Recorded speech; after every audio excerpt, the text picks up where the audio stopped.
যে আসলে আমাদের গাড়িতে এই মুহূর্তে আমাদের গাড়িতে ফিটনেস কি ডকুমেন্টস কোনো এভিডেন্স আমরা শো করতে পারি নাই, যে কোনো যেহেতু এটা একটা মোবাইল কোর্ট আদালতে বসতো এখানে, তো সেই কারণে আসলে আমাদের যে একটা মানে পরিবহনের যে একটা আইনি ধারাতে সেই ধারার ক্ষেত্রে আমাদের 15,000 টাকা একটা জরিমানা করছে। কোন গাড়ি? আমাদের শ্যামলী পরিবহনের। তো আমাদের মালিক কে? কাগজপাতি আছে কিন্তু মালিক কে? আসলে মালিক কে? মালিক রমেশচন্দ্র ঘোষ, বাড়ি কোথায়? পাবনাতে। পাবনা। জি। আচ্ছা, জরিমানা কেন করছে? অপরাধটা কি? অপরাধে গাড়ি বর্তমানে প্রত্যেকটা গাড়ি যেটা নিয়ম, যে গাড়ির ফিটনেস, গাড়ির আপনার ট্যাক্স টোকেন, যেগুলো আমাদের প্রয়োজনীয় ডকুমেন্ট যেগুলো আমাদের কাছে রাখা উচিত, আমরা এই মুহূর্তে সেটা শো করতে পারি নাই, আমাদের কাছে নাই। আমি আমার যে কর্তৃপক্ষ তাকে ফোন দিয়েছিলাম, সে কোথায় কাগজপত্র করার জন্য ঢাকাতে আসছি, তুমি এটা বলো। এখানে বলার পরও আসলে এটা আমাদের উনি ট্রু মনে করে নাই, সেই জন্য আমাদের এই মামলাটা উনি করছে। আপনাদের স্লিপার স্লিপার ডবল টেকার? Double তো অনুমোদন নাই সরকারের। এখন সেটা তো আসলে আমাদের জানা ছিল না, আমরা তো এখানে কর্মচারী। কি হয়েছে বলুন তো? আসলে আমাদের বাবার নাম কি আপনার? আমার বাবার নাম বেলালুদ্দিন। আমাদের চট্টগ্রাম পর্যন্ত আপনার রোড পারমিট ছিল, এখন ভুলবশত আমাদের গাড়ি কক্সবাজার চলে আসছে, তো এই জন্য স্যার আমাদেরকে 10,000 টাকা জরিমানা করছে। কি গাড়ি? Unique service. মালিকের নাম কি? মালিক হচ্ছে শামসুল। জরিমানা কেন করছে? জরিমানাটা আসলে কক্সবাজার পর্যন্ত আমাদের চট্টগ্রাম পর্যন্ত পারমিট ছিল, এখন কক্সবাজার ভুলবশতে আমাদের গাড়ি চলে আসছে। আপনারা তো প্রতিনিয়ত আজকে আসছেন নাকি প্রতিদিন আসেন? না, আমাদের সবসময় আনা হয় না, কিন্তু মাঝে মাঝে আনা হয়। আপনাদের পরিবহনের নাম কি? Unique service. আচ্ছা, যদি ভুলবশত হয় তাহলে আপনারা যাত্রী কেন নিচ্ছেন? যাত্রী আমাদের তো একবার একটু চাপের মুখে আছি, এই জন্য আমাদের বিভিন্ন জায়গায় কোম্পানি গাড়ি বিআরটিএল লাইসেন্স আছে আপনার? আমাদের সব কিছুই ওকে আছে। অনুমোদন আছে? জি, সব ডবল টেকার কে দিছে ভাই একটু বলেন তো? ডবল টাকা না, আমাদের নন এসি। Non AC. এখন কি ঠিক পাই না আপনি? যে কি সমস্যা? অভিযোগ কি ছিল আপনার? এখন অভিযোগ ছিল রোড পারমিট না থাকার কারণে আমাদের এই কক্সবাজার পর্যন্ত রোড পারমিট ছিল না। হ্যাঁ, এটা কতদিন ধরে নাই? এটা বেশি দিন না, এটা আমাদের কত হাজার টাকা জরিমানা করছে? 10,000 টাকা জরিমানা করছে।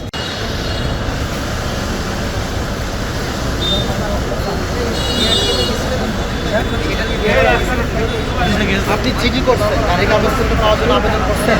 আবেদনের কপি তো এখন দেয় না স্যার, কে দেয় নাই? কোম্পানি এখন দেয় না স্যার, গাড়ি কে দেয় নাই? কোম্পানি এখন দেয়নি। কোম্পানি দেয় নাই? তাহলে আপনার বিরুদ্ধে এই লোকের অভিযোগ করবে।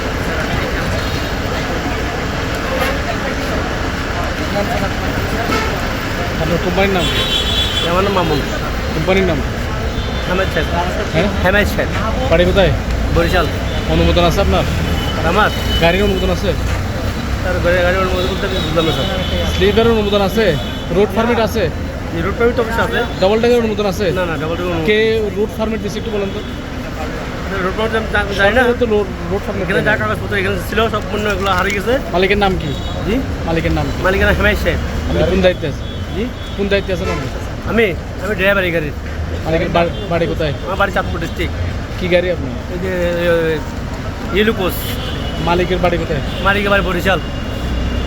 একটি পর্যটন নগরী, তো পর্যটন নগরী হিসাবে এই শীত মৌসুমে পর্যটকদের আসলে চাপ অনেক বেশি থাকে।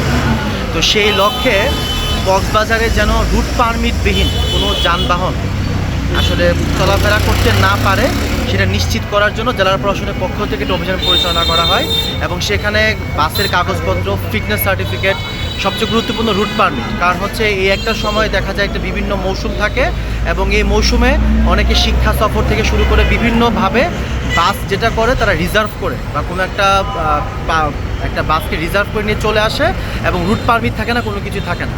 এই অযাচিত যে যানবাহনগুলো থাকে যাদের রুট পারমিট থাকে না, তারা আসলে সড়কের মধ্যে অতিরিক্ত মানে যান চলাচলে বিঘ্ন সৃষ্টি করে, যানজট সৃষ্টি করে, এবং সেটা নিরসনের লক্ষ্যে এবং এই কক্সবাজারের এই মৌসুমে পর্যটকদের যাত্রা সহজ করার কারণে আজকে আমরা একটা অভিযান পরিচালনা করি, মোবাইল কোর্ট পরিচালনা করা হয়। সেখানে 5টি যানবাহন তাদের বিরুদ্ধে আসলে আমরা বিভিন্ন ধরনের অর্থদণ্ড দেওয়া হয়, এবং সর্বমোট অর্থদণ্ডের পরিমাণ ছিল হচ্ছে 60,000 টাকা। এই অভিযান আমরা পরিচালনা সামনে অব্যাহত থাকবে, এবং আমি অনুরোধ করব যে সকল গাড়ির কাগজপত্র না থাকে, যদি এরকম থাকে, এখানে আমরা অনেক ধরনের বিখ্যাত পরিবহন দেখেছি। শ্যামলী পরিবহন ছিল, হানিফ পরিবহন ছিল, যাদের অনেক বাসেরই কাগজপত্র ছিল না কিংবা রুট পারমিট ছিল না।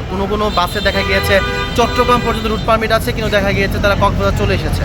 তো সেই ক্ষেত্রে প্রশাসন আসলে একটা অভিযান পরিচালনা করেছে যেন যাদের রুট পারমিট থাকে এবং যাতে কাগজপত্র এবং সকল বাসের ড্রাইভারদের ড্রাইভিং লাইসেন্স যেন ঠিকঠাক থাকে সেই সকল কিছু নিশ্চিত করার লক্ষ্যে আসলে আজকে অভিযানটা পরিচালনা করা হয় এবং এই ধরনের অভিযান সামনে অব্যাহত থাকবে।